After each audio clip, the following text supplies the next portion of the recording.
মহারানা এটা হচ্ছে স্ত্রীর প্রথম অধিকার তার স্বামীর উপর। হাক্কু জাওজাতি আলা জাওজিহা, স্ত্রীর অধিকার তার স্বামীর উপর। এই মহারানার পরিমাণ কতটুকু হবে এটা ইসলাম নির্দিষ্ট করে দেয়নি। একটি পরিবারে, একটি সমাজে মহারানা যতটুকু চালু আছে সেটাকে ইসলাম অনুমোদন করেছে। রাসূল করিম সাল্লাল্লাহু আলাইহি সাল্লামের যুগে একটা লোহার আংটিকেই মহারানা হিসেবে ফিক্সড করে নির্ধারণ করে বিবাহ সম্পূর্ণ করা হয়েছে। রাসূল করিম সাল্লাল্লাহু আলাইহি সাল্লামের কাছে একজন সাহাবী এসে বলল, ইয়া রাসূলুল্লাহ, আমার বিবাহ আপনি পড়ায় দেন। বিশ্বনবী বললেন, মহারানা নিয়ে আসো। সে বলল, তো আমার কাছে কোনো মহারানা নাই। বিশ্বনবী বললেন, বাড়িতে যাও, গিয়ে অন্ততপক্ষে একটি লোহার আংটি হলেও নিয়ে আসো। সে বাধ্য হয়ে বাড়িতে গেল, কিন্তু তার বাড়িতে লোহার আংটিও নাই। ফলে সে ফিরে আসলো, বিশ্বনবীকে বলল, ইয়া রাসূলুল্লাহ, আমার ঘরে লোহার আংটিও নাই। বিশ্বনবী বললেন, কিচ্ছু নাই? বলল, হ্যাঁ, কিচ্ছু নাই। নবীজি বললেন, ফাহাল মাআকা মিনাল কুরআনি শাইউন, তাহলে তোমার কাছে কোরআনের কি আছে, অর্থাৎ কোরআনের কোন কোন সূরা তোমার মুখস্থ আছে? সে বলল, আমার এই সূরা আমার মুখস্থ আছে। বিশ্বনবী সাল্লাল্লাহু আলাইহি সাল্লাম বললেন, কদ যাওয়াজতুকাহা বিমা মাআকা মিনাল কুরআন, কোরআনের এই সূরাগুলোকেই মহারানা হিসেবে ধার্য করে, তোমার মহারানা ফিক্সড করে এই মেয়ের সঙ্গে আমি তোমাকে বিবাহ দিলাম। তার মানে হচ্ছে তুমি তোমার এই হুবু স্ত্রীকে এই কোরআনের এই সূরাগুলোকে তুমি মুখস্থ করাই দিবে, শিখাই দিবে, এটাই হচ্ছে তোমার মহারানা। ওই মহিলাও খুব খুশি হয়ে গেল। নবীজির নির্ধারিত মহর, এই বিষয়টা নবীজির পক্ষ থেকে নির্ধারিত হয়েছে, সুতরাং মহিলাও খুশি হয়ে গেল। অতএব মহারানা ইসলামের পক্ষ থেকে, নবীজির পক্ষ থেকে নির্ধারণ করে দেওয়া হয়নি।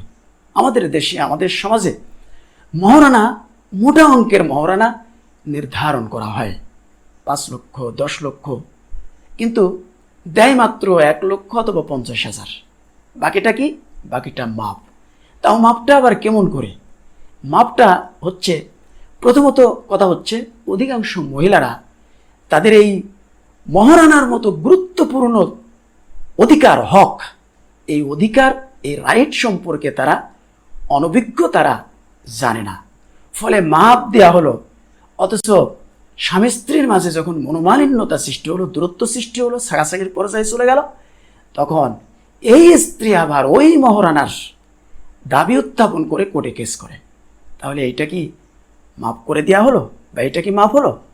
সুতরাং আমি বলি, যদি মহারানা আপনি মাপ নিতেই চান, আর আপনার স্ত্রী যদি স্বতঃস্ফূর্তভাবে মাপ দিতেই চান, তাহলে ওনার পিতাকে ডাকুন, ওনার মাতাকে ডাকুন, ওনার বৈধ সকল অভিভাবকদের ডেকে রীতিরকম বৈঠক করে সাক্ষীদের উপস্থিতিতে স্বতঃস্ফূর্তভাবে মাপের বিষয়টা ফিক্সড হোক।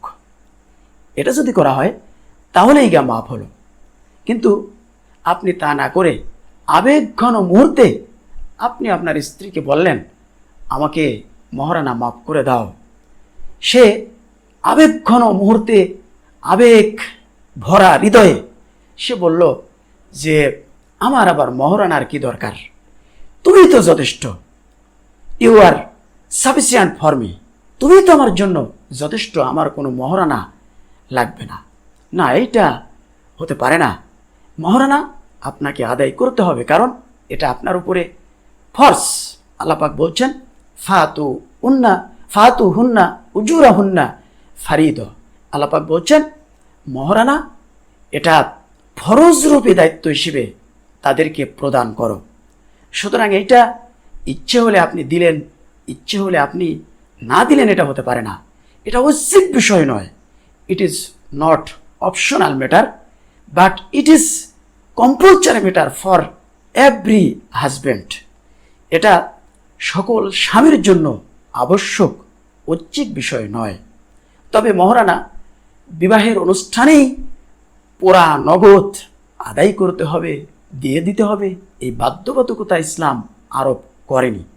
ইসলাম বিবাহকে সহজ করতে চেয়েছে, কঠিন করতে চাইনি। অতএব আপনি যতটুকু পারলেন ততটুকু আদায় করলেন, কিছু নগদ দিলেন, কিছু বাকি রাখলেন, অথবা পুরাটাই নগদ দেওয়া যেতে পারে, পুরাটাই বাকি রাখার সুযোগ আছে। কিন্তু আপনাকে মহারানা প্রদান করতে হবে, আদায় করতে হবে। আল্লাহ পাক বলছেন ওয়াতুন নিসা সাদকাতিহিন্না নেহলা। আল্লাহ পাক বলছেন তাদেরকে মহারানা হিসেবে তোমরা দান করো।